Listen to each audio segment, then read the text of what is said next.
নতুন বিয়ে করলেই আইএস বা আইপিএস বিয়ে করে সেই বলছে আমার অমুক জায়গায় আমার কমিটমেন্ট আছে, আমার ওয়াইফ আছে, আমি চলে যাব।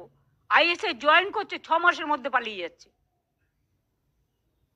এদের তো জয়েন করা উচিত নয়। যারা জয়েন করবে তাদের কাছে একটা লিখিয়ে নাও যে আমি কিন্তু গভর্নমেন্টকে সার্ভিস দেবো, আমি কোনো কারণেই রাজ্য ছেড়ে যাব না, তবেই আমি আমার রাজ্যে জয়েন করতে দেবো।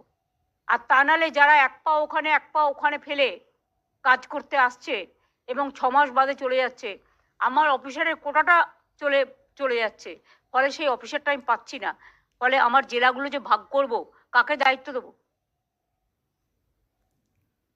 আমার অফিসারদের অভাব হয়ে গেছে, এটা তোমাদের বুঝতে হবে। আগের গভর্নমেন্ট অফিসার বাড়ায়নি, আমরা তাও অনেক বাড়িয়েছি।